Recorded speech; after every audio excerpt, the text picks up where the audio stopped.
Hola, ¿qué tal? Aquí estamos nuevamente para compartir la lección de esta semana, la lección número 3, unidad en Cristo.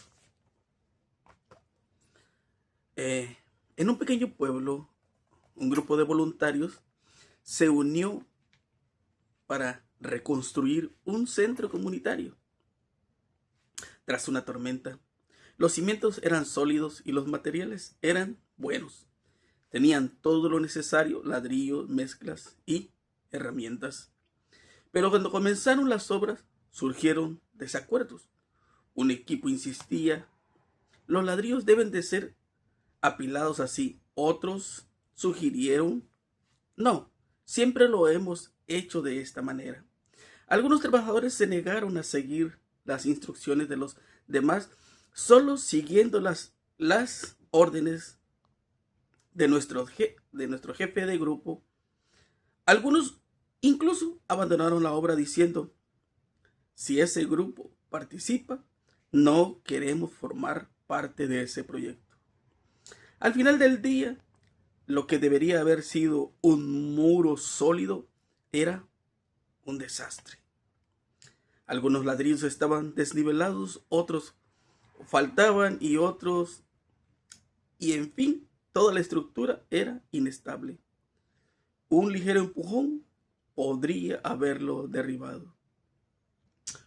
Un albañil de edad pasó por ahí, sacudió la cabeza y dijo: un ladrillo es apenas una piedra, pero los ladrillos juntos, unidos con cemento y colocados en el lugar correcto, son un muro firme. Al igual que los ladrillos, la iglesia de Cristo y la de hoy solo pueden mantenerse firmes, sólidos, cuando está Cristo, cuando Cristo es el que dirige. Oramos. Señor, le damos las gracias porque nos ha cuidado y bendecido. Gracias, Señor, por la oportunidad también de grabar la lección, de estudiar. Y gracias por la oportunidad que nos da. Gracias por la vida y por su perdón. Que al estudiar nuestra lección usted nos dé sabiduría y entendimiento, Señor, para hacer lo correcto. Y perdónenos porque no somos buenos. Ayúdanos a confiar en su promesa y en su palabra. Por favor, quédese con nosotros en el nombre de Jesús. Amén. La unidad. Qué fácil se escucha, ¿no? Cuando nosotros decimos unidad. Y a veces es complicado. Nosotros podemos mirar que allá afuera hay problemas, conflictos, pero cuando miramos a la iglesia, parece que también está fracturada, ¿no? Por acá, por acá, por acá. Y se divide. Y nuestro versículo para memorizar se encuentra allí en 1 Corintios capítulo 1, versículo 10. Les ruego, hermanos, por el nombre de nuestro Señor Jesucristo, que hablen todos una misma cosa y que no haya entre ustedes divisiones. Antes estén perfectamente unidos en una misma mente y un mismo parecer. Parece que fuera una tarea fácil, ¿no? Pero es complicada cuando no queremos someternos. Quienes observan la vida silvestre saben que algunas criaturas viven en grupos de diferentes tamaños, desde los lobos hasta los delfines, e incluso las hormigas. Estas criaturas permanecen juntas. Los chimpancés son especialmente conocidos por sus estrechos lazos sociales y a veces viven en grupos de entre 15 y hasta 150 individuos. Sin embargo, estas relaciones no siempre son armoniosas y a veces los chimpancés luchan entre sí. ¿Por qué? Porque también quieren un líder y a veces se puede tomar mala decisión, ¿verdad? Los seres humanos también son un poco así, es decir, no solo tienden a vivir en grupos, sino que a veces luchan unos contra otros dentro de esos grupos, los cuales también ocurre incluso en nuestra iglesia, cuando se forman facciones y a menudo en torno a algún líder carismático. ¿Alguna vez has visto algo así en tu iglesia? ¿Alguna vez ha existido un problema así en tu iglesia que se divide? Si es así, tienes una idea del problema que se enfrentó Pablo en Corinto. Ah, la completa unión de unos a otros es absolutamente necesaria para la perfección de los creyentes. ¿Cómo? Pensemos por un momento, ¿cómo sería posible? Piensa, tú quieres ir al cielo, yo quiero ir al cielo, mi vecino quiere ir al cielo, todo el mundo quiere ir al cielo. ¿Y cómo nos llevaríamos en el cielo si aquí estamos enojados, peleando? ¿Cómo sería la vida en el cielo? Claro que no va a ocurrir, ¿verdad? No podría ocurrir porque yo no podría compartir toda la vida con esa persona si yo estoy enojado, peleado. Tiene que haber primeramente una reconciliación. Y si no puede haber una reconciliación aquí, mucho menos en el cielo, porque no podría yo ir. Entonces, nada, absolutamente nada que nosotros no estemos dispuestos a hacer puede ocurrir, sino que podemos mirar que el Espíritu Santo es el que trabaja, el que te da paciencia, el que te hace que tú puedas ser igual a Cristo. Es el que te puede transformar. Solamente es que tienes que estar dispuesto a aceptarlo. Nadie más puede transformarte sino que Cristo. ¿Cuál es el problema de los grupos cerrados en la iglesia? La exhortación de Pablo a que no haya entre ustedes divisiones, antes estén perfectamente unidos en una misma mente y un mismo parecer, domina los 4 primeros capítulos de Primera de Corintios. Primera de Corintios ahí, capítulo 1, versículo 12. Quiero decir que cada uno de vosotros dice, yo soy de Pablo, yo soy de Apolo, yo soy de Cefas y yo de Cristo. ¿Acaso está dividido Cristo? ¿Por qué es que la iglesia de Corinto se empezó a fracturar? ¿Por qué es que ellos dijeron, bueno, yo soy de Pablo, yo soy de Apolos? ¿Sabes? Probablemente que Pablo, como un buen predicador, había ido a muchos lugares, entonces la gente estaba emocionada, ¿no? Este es el que me predicó a mí, yo no lo voy a abandonar. Y entonces él, este primer grupo estaba consciente de lo que estaban haciendo, ¿no? De que estaban causando división. Nosotros podemos mirar que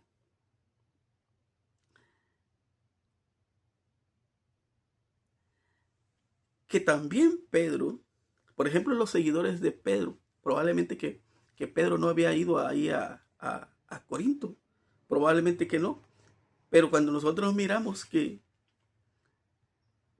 la gente lo seguía quizás porque él fue uno de los 12 discípulos, probablemente porque dijo, él estuvo con el Señor y él tiene más experiencia, y entonces ya había aquí un grupo que seguía a Pablo, otro grupo que seguía a Pedro, y otro grupo, ¿verdad?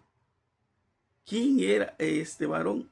¿Por qué es que ellos seguían también a este hombre, verdad? Cuando nosotros podamos mirar esto del versículo 12. Yo soy de Apolos. ¿Y quién era Apolos? Apolos era un discípulo de Juan el Bautista, que probablemente que él había estado junto con ellos, no había convivido y que tenía otro pensamiento. Pero lo que pasa es que Apolos era muy bueno para predicar, unos sermones muy buenos. Y él podía atraer a otro tipo de personas. Y entonces a la gente le gustaba cómo predicaba este hombre, Apolos. Y además, este es uno de los hombres que empezó a construir la iglesia en Corintios. Entonces eso estaba dividido. Se fracturó la iglesia. En lugar de que estuviese unida, se fracturó en 3 grupos. Y entonces ya era un problema. El problema era inmenso porque ¿cómo es que iban a hacer un programa en la iglesia si estaban divididos? Entonces decían, yo no puedo participar, yo no te apoyo a ti, tú pues haz lo que tú quieras. Y entonces él dice, ¿por qué es que está dividida la iglesia? ¿Acaso Pablo murió por ustedes? ¿Acaso Pedro murió por ustedes? ¿Acaso Apolos murió por ustedes? Claro que no. Entonces, él dice, ¿acaso está dividido Cristo? ¿Fue crucificado Pablo por vosotros? ¿O fuisteis bautizados en el nombre de Pablo? Doy gracias a Dios que en ninguno de vosotros he bautizado sino a Quispo y a Gayo, para que ninguno diga que fuisteis bautizados en mi nombre. Entonces Pablo exhorta a que ellos puedan recapacitar en qué están fallando, por qué es que se divide. Y muchas de las veces no nos damos cuenta que la iglesia se divide porque también hay un enemigo que no quiere que la iglesia esté unida. ¿Sabes qué pasa cuando la iglesia está unida? Tú puedes leer el libro de Hechos, capítulo 1, capítulo 2, capítulo 3, 4, 5. Los primeros capítulos del libro de Hechos dice que cuando estos discípulos estuvieron unidos, se unieron los 12, los 120 y se fueron multiplicando. Cuando la unión, porque la unión hace la fuerza, así como la ilustración de los ladrillos, así bien instalados con el cemento correcto, es un muro. Pero cuando no está bien, es un desastre. De igual manera, el enemigo sabe que cuando la iglesia se una va a tener poder. Va a tener poder para predicarle a cualquier lugar, a cualquier rincón puede llegar el evangelio. Y él lo sabe. El problema es que cuando se fractura, se divide la iglesia y no prospera, es porque nosotros hemos hecho eso. Y el enemigo está contento de que no haya unidad. Y hoy lo podemos mirar en todo el mundo. Aquellos llamados cristianos le tiran a aquel, el otro cristiano le tiran al otro. Y no debería de ser así, porque Cristo es uno. Probablemente porque no nos hemos sentado a estudiar. No nos hemos sentado a pedirle a Dios que nos dé sabiduría. No hemos orado de la manera correcta. Hay un problema en nosotros. Y es por eso que Él está diciendo que nuestro verdadero problema es cuando se fractura.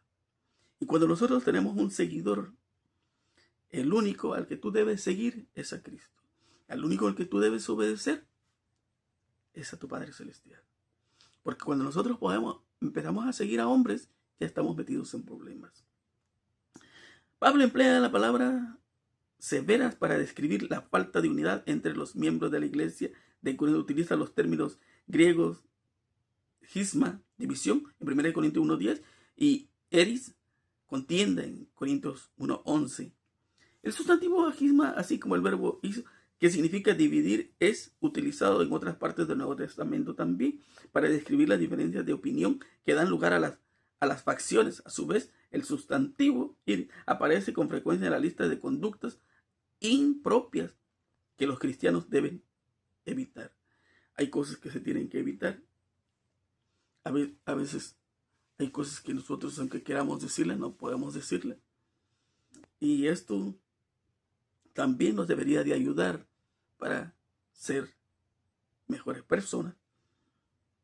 En Romanos 1:29, estando atestados de toda injusticia, fornicación, perversidad, avaricia, maldad, llenos de envidia, homicidios, contiendas, engaños y malignidades. En 1 Corintios 3:3, porque aún sois carnales, pues habiendo entre vosotros celos, contiendas y disensiones, no sois carnales y andáis como hombres. Ese era el problema. Que podemos decir que somos cristianos, pero no hay un cambio en nuestra vida. No hay un cambio en mí, no hay un cambio en ti. Entonces yo no puedo decir yo soy de Cristo. Y por eso que decimos que tenemos otro seguidor, ¿no? Y en 2 Corintios 12:20, pues me temo que cuando llegue no os halle tales como quiero, y yo sea hallado de vosotros cual no queréis, que haya entre vosotros contiendas, envidias, iras, divisiones, maledicencia, murmuraciones, soberbias y desórdenes. Dice, yo pienso y creo que a nadie le gustaría eso, ¿no? De que tú puedas llegar a una iglesia donde todo es bonito, ¿no? Y un año después todo es un desastre. Creo que a nadie le gustaría, porque no es el deseo. También, el problema también que había en Corinto eran los desacuerdos. Y podemos mirar las denuncias judiciales entre unos y otro, esto ya era complicado, ¿no? ¿Te imaginas estando en juicio ellos? Y lo podemos encontrar ahí en 1 Corintios 6, 1 al 3. ¿O si alguno de vosotros, cuando tiene algo contra otro, ir a juicio delante de los injustos y no delante de los santos? ¿O no sabéis que los santos han de juzgar al mundo? Y si un mundo ha de ser juzgado por vosotros, ¿sois indignos de juzgar cosas muy pequeñas?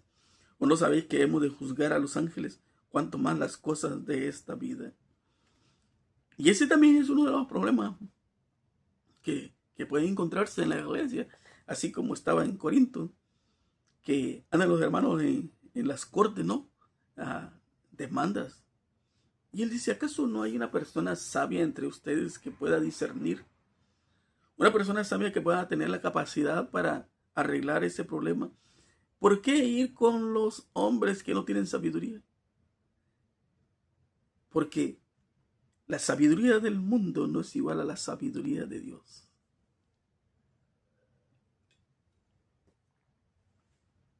Dios es el que te capacita para que tú hagas las cosas de la mejor manera. Y dijo, ¿por qué hay contienda?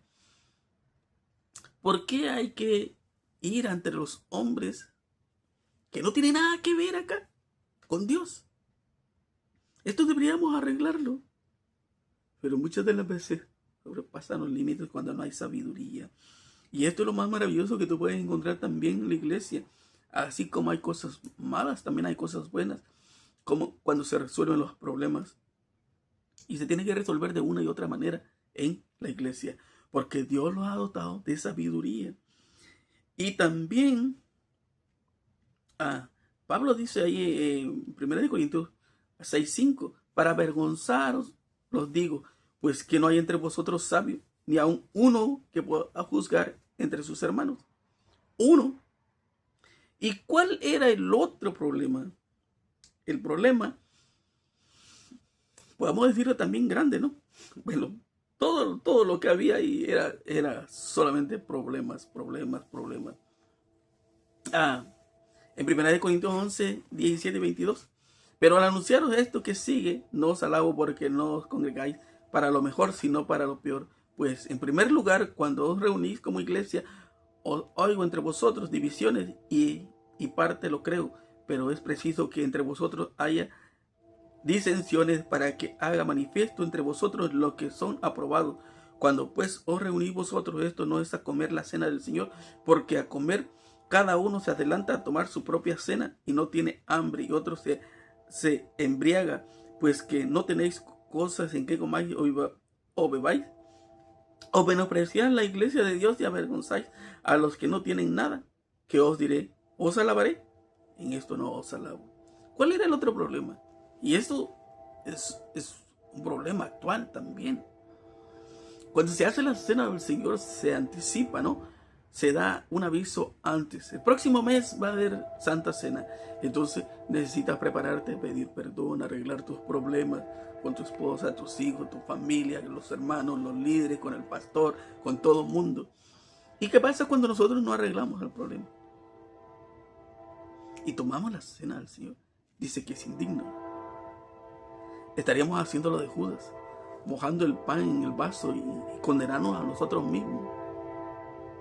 Y el pueblo de Corinto, en la iglesia de Corinto, habían personas que tenían estabilidad económica, pero habían personas que tenían mucho dinero, los ricos. ¿Qué hacían los ricos? Los ricos tenían su propio grupo y ellos querían hacer su propia cena aparte. No me gusta que aquí yo.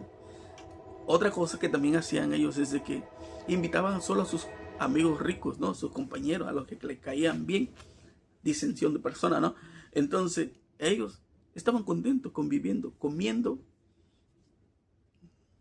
como niños huérfanos. Y se habían olvidado de los pobres. Se habían olvidado de aquellas personas que no tenían la posibilidad de tomar el alimento. Que probablemente en una semana les había ido mal y no tenían dinero para comprar la comida. Su única esperanza es llegar a la iglesia y que los hermanos pudieran compartir algo. Pero esto no estaba sucediendo. Y a Pablo le dolió. ¿Te imaginas si a Pablo le dolió? ¿Cuánto no le dolió a Cristo? Que todo lo que ellos estaban haciendo. Es más, muchos se estaban olvidando de lo que tenían que hacer dentro de la iglesia. Habían cosas que no podían hacerse y ellos querían que les dieran más libertad y se embriagaban. ¿Te imaginas hasta dónde había llegado? A veces pensamos que el problema era pequeño, pero ese era un problema grandísimo, porque se había hecho en la iglesia de Corinto un desastre automáticamente. Y a Pablo le dolía, a Cristo le dolía. ¿Cómo puedo decir que soy cristiano, que amo a Cristo, que amo a Dios y que amo a mi semejante cuando no es real? Es por eso le estoy exhortando, no lo hagas. Es hora de hacer un cambio. A veces nos cuesta el trabajo porque el problema más grande, mi problema, ojalá que no sea el tuyo, pero el problema más grande para mí es el orgullo. Y ese es con lo que luchamos. Luchar con nuestro carácter es la cosa más difícil, porque hay cosas que yo no quiero hacer, que no quiero vivir, pero las vivo, las hago. Y ese yo que no quiere morir, ese yo que sigue impulsivo, nos hace hacer cosas que no tenemos que hacer. Y en la iglesia de Corinto estaba ocurriendo eso. Dios nos crió con libertad, sí. Libertad para hacer las cosas buenas o malas. Pero al final de cuentas cada uno tiene su recompensa. Y esa es la importancia también. Y es por eso que cuando nosotros oramos, en nuestra oración tenemos que pedir a Dios que nos dé sabiduría. Para estar preparados y que la posición que podamos tener en la iglesia, si es como líder, nos dé sabiduría para poder hacer las cosas de la mejor manera. Y tú sabes que cuando tú estás íntimamente relacionado con Cristo, todas las cosas te van a bien. Pero también lo vamos a mirar más adelante, que no porque te va bien también tú creas que tú lo puedes solo, porque no es cierto, ¿verdad? En 1 Corintios 1:10 lo volvemos a leer, dice: os ruego pues, hermanos, por el nombre de nuestro Señor Jesucristo, que habléis todos una misma cosa y que no haya entre vosotros divisiones, sino que estéis perfectamente unidos en una misma mente y el mismo parecer. Lo primero, esto también es importante, porque cuando tú vas a la iglesia, muchas de las veces desviamos nuestros ojos, ¿verdad?, de Cristo. A veces nos damos cuenta en el hermano cómo viene vestido, cómo habla. Nos damos cuenta de sus errores y nos damos cuenta de todas las cosas malas que pueda estar haciendo. Y eso debilita tu fe. Entonces Pablo dice: cuando tú vayas a la reunión, a la iglesia, no te fijes en él, fíjate en Cristo. Mira qué perfecto es Cristo. No vas a encontrar un error, vas a encontrar cosas buenas. Eso es lo que debe de haber en ti. Muchas personas no van a la iglesia porque dicen: yo no quiero ser como él. Exactamente. Y en eso tienes razón. Tú no puedes ser igual que yo. Tú tienes que ser igual a Cristo. No igual a mí. Ni yo igual a ti. Yo tengo que ser igual a Cristo. Tú tienes que ser igual a Cristo. No a tu pastor, a tu hermano, a tu padre, sino igual a Cristo. En 1 Corintios 1:10 dice: fiel es Dios, por el cual fuisteis llamados a la comunión con su Hijo, Jesucristo nuestro Señor. Dios te llamó, y lo hemos dicho también, Dios te llamó porque tiene un propósito para ti. Cuando Dios llama es porque tiene algo mejor para ti. Y sabes lo que eso es, lo que eso significa. Que tu vida pueda cambiar, que tu vida pueda ser transformada. El pueblo de Corinto, había tantas cosas horribles en ese pueblo. Y Dios podría decir: bueno, si ellos se quieren perder, que se pierdan. Mas sin embargo, envió a sus hijos a predicar el evangelio para que esa ciudad fuera transformada. Y ahora, para que la iglesia sea transformada. Porque de nada va a servir que tú vayas a la iglesia, que yo vaya a la iglesia, si no pasa nada en tu vida y en mi vida. Entonces, Dios es fiel. Dios nunca ha fallado y estamos seguros que no nos va a fallar. Porque también en Mateo 28:19 dice: por tanto, y haced discípulos a todas las naciones, bautizándolos en el nombre del Padre, del Hijo y del Espíritu Santo. La comunión, ¿verdad? Y en 1 Corintios 12:27, vosotros pues sois el cuerpo de Cristo y miembros cada uno en particular. También esto nos lleva de que Tú sabes, en la iglesia, cada uno tiene una asignación, un cargo. ¿Para qué? Para cumplir un solo propósito. Todos realizamos un trabajo, todos hacemos un trabajo. Al final de cuentas, tú no lo haces para el pastor, no lo haces para el líder, lo haces para Cristo, con un solo propósito: la unidad. Sí, y que nosotros pensemos en Cristo, que porque sabemos que Él es el que dirige. No es mi iglesia, no es tu iglesia, es la iglesia de Cristo. Más sin embargo, todos los pensamientos y las opiniones deben de estar sometidos a Cristo nuestro Señor. Él hace de que Cristo sea nuestro Señor es un concepto tan importante para Pablo que recurre a él repetidamente en todo Corinto. Sí, todo lo que hagamos, lo hagamos en el nombre de Cristo, para la honra y gloria de Cristo. También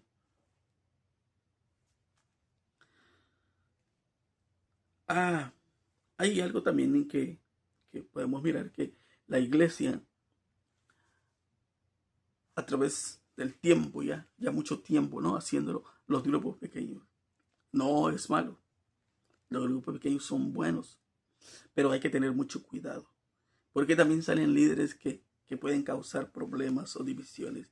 Y probablemente que si en tu iglesia hay grupos pequeños, tú puedes darte cuenta cómo de repente aquel hermano ya se hizo amigo en aquel y se reúnen solo y piensan diferente, actúan diferente. Hay que tener cuidado. Tú como líder tienes que mirar que si eso está pasando, hay que hablar con ellos. Porque tú no quieres que no se divida la iglesia y que tampoco la persona o el hermano se pierda, ¿no? En 1 Corintios capítulo 3, versículo 1 al 4. De manera que yo, hermanos, no puedo hablaros como a espirituales, sino como a carnales, como a niños en Cristo. Os di a beber leche y no vianda, porque aún no eras capaces, ni sois capaces todavía, porque aún sois carnales, pues habiendo entre vosotros celos, contiendas, disensiones, no sois carnales, y andáis como hombres. Porque diciendo el uno, yo soy ciertamente soy de Pablo, y el otro, yo soy de Apolo, no sois carnales. Y esto también es muy importante. ¿Sabes? El problema más grande de nosotros es que no nos gusta estudiar. No nos gusta, yo no sé por qué. Como que cuando tú agarras la Biblia y empiezas a leer, te da sueño, ¿no? Otra de las cosas también que no nos gusta es orar. Cuando oramos, parece que la lengua se trabó o algo pasó con la lengua, pero ya no queremos orar. Y estos dos parecen pequeños, pero puede ser grande. Cuando tú y yo no estudiamos, no oramos, no testificamos, estamos metidos en problemas. Porque al estudiar, tú vas a ir creciendo espiritualmente. Hay muchas cosas probablemente que tú no sabías, pero al estudiar tú vas aprendiendo diariamente. Porque Dios es el que te instruye. Y ahora Pablo dice, yo no les puedo hablar de otra cosa más que de esto. Hay personas que dicen, ¿por qué no nos predican de profecía?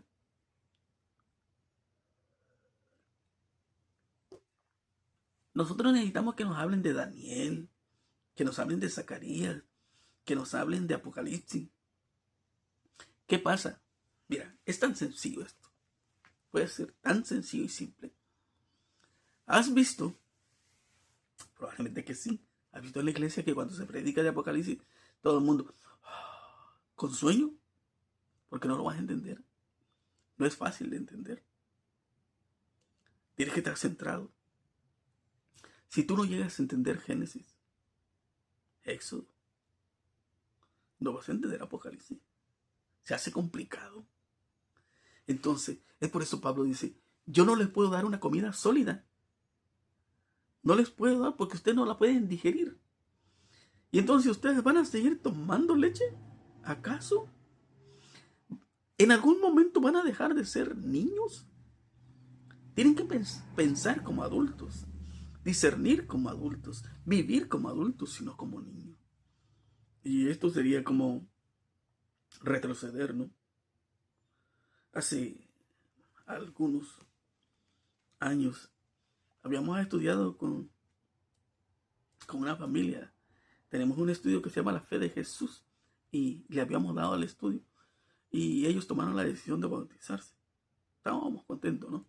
Y como al año dice, me llama y dice, ¿será que nos puedes dar otra vez el estudio? Porque hay cosas que yo todavía tengo dudas. Le digo, no puedes tener dudas sobre eso cuando tú ya has sido bautizado. Ahora te toca a ti aprender. Pero más sin embargo nosotros fuimos. Y como a los 2 años otra vez dije, tienes que crecer. Tienes que crecer. Tienes que aprender a sobrevivir espiritualmente. Sí, estamos para ayudarte, pero no podemos estar regresando. Nosotros no somos cangrejos que caminan para atrás, nosotros caminamos para enfrente. Pero qué maravilloso es escuchar, ¿no? Cuando tú has dado estudio bíblico y ellos se bautizan y dicen, ¿sabes qué? Le tengo una noticia, tengo un estudio bíblico. Hay una persona que está interesada y estamos estudiando con ellos. Quiere decir que tú quieres crecer espiritualmente. El problema de nuestro crecimiento es porque no compartimos lo que nosotros aprendemos, nos quedamos solo con eso. Y eso es lo que no nos hace crecer. Pero cuando tú compartes, creces. Porque siempre hay preguntas, hay dudas y hay cosas nuevas que aprender. También tenemos que tener un servicio como el de Cristo. ¿Te acuerdas de en la cena del Señor? Se sientan, todo el mundo mirándose, ¿no? Miran a su alrededor y dice, ¿cuándo viene el siervo? A veces nosotros estamos acostumbrados a unas cosas, ¿no? Quizás estás acostumbrado que cuando llegas del trabajo quieres que tu esposa te dé de comer, te pase el agua y hasta te quite los zapatos. El problema es cuando tú vas a otra casa. Esa familia no te va a quitar los zapatos, no te va a decir, ¿tienes sed? ¿Quieres comer algo? Ya es problema. Entonces, todos se quedan mirando y no hay un siervo. Jesús agarra su toalla, se ciñe y empieza a lavarle los pies. ¿Era correcto? Probablemente que no. Pero ¿por qué sí es correcto?